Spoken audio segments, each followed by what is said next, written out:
भारतीय संत परंपरा में गुरु और शिष्य के अनेक प्रेरणादायक प्रसंग मिलते हैं, लेकिन संत कबीर और गुरु रामानंद की पहली मुलाकात की कथा सबसे अद्भुत और रहस्यमयी मानी जाती है। आखिर कबीर को गुरु रामानंद से दीक्षा कैसे मिली? क्या यह एक संयोग था या ईश्वर की योजना? आज के इस वीडियो में हम इसी रोचक कथा को विस्तार से जानेंगे, तो वीडियो कंप्लीट ज़रूर देखिए। और वीडियो कंप्लीट देखने के बाद आप इस विषय पर क्या सोचते हैं, आपके मन में क्या चलता है, आपको पहले से क्या मालूम था इसके बारे में, एक कमेंट आप ज़रूर करिएगा और एक कमेंट करके बताइएगा कि ये वीडियो आप कहाँ से देख रहे हैं। कहते हैं कबीर का पालन पोषण एक जुलाहा परिवार में हुआ।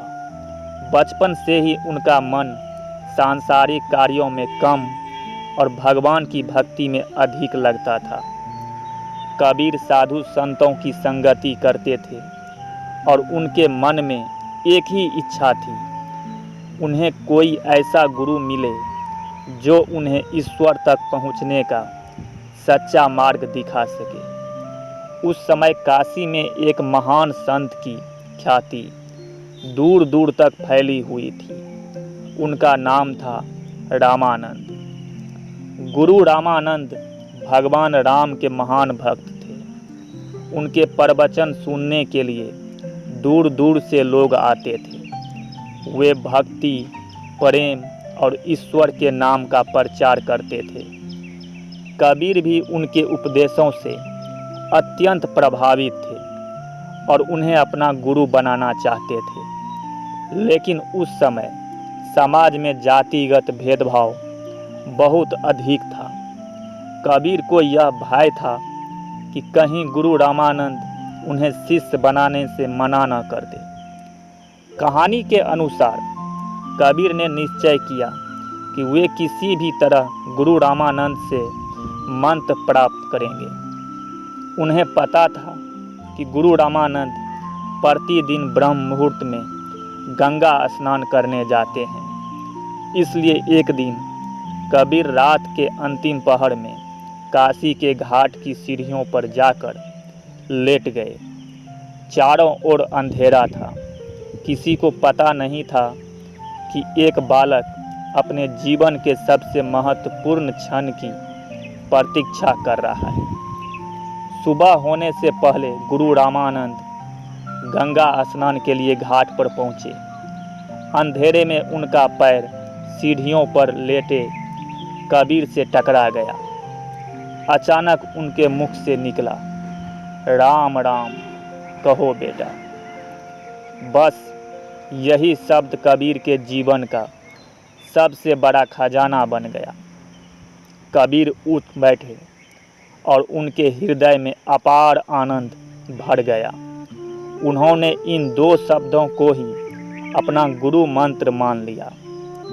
कबीर ने कहा, मुझे मेरे गुरु मिल गए। उन्होंने मुझे राम नाम का मंत्र दे दिया। इसके बाद कबीर पूरी श्रद्धा के साथ राम राम का जाप करने लगे।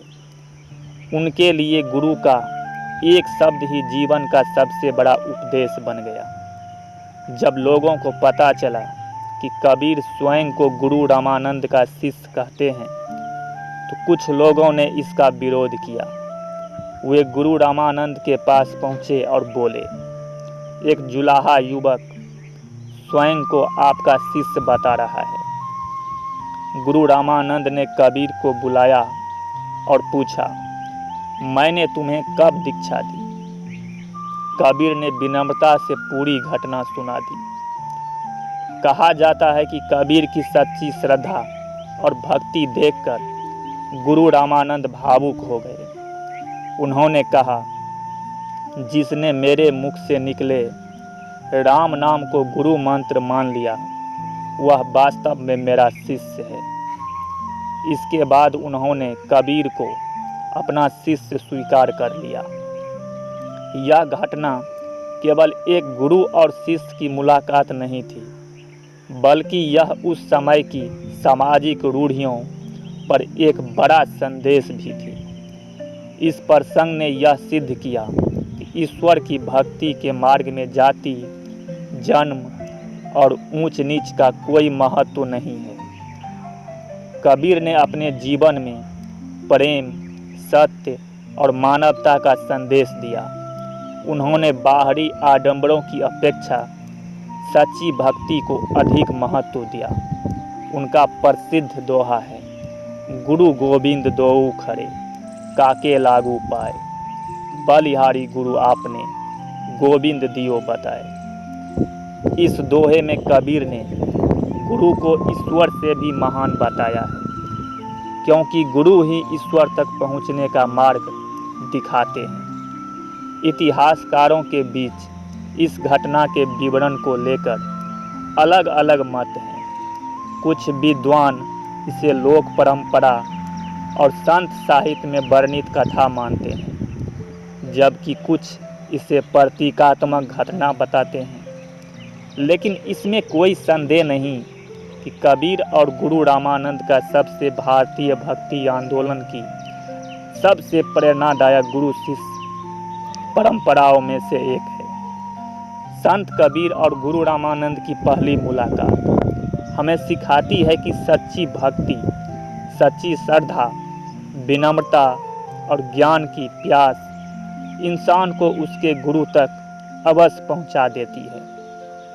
कबीर ने एक शब्द राम को अपने जीवन का आधार बना लिया और आगे चलकर वे भारत के महानतम संतों में गिने गए। अगर आपको यह कथा प्रेरणादायक लगी हो तो वीडियो को लाइक करें, चैनल को सब्सक्राइब करें और कमेंट में लिखें, सतगुरु कबीर साहेब की जय। धन्यवाद।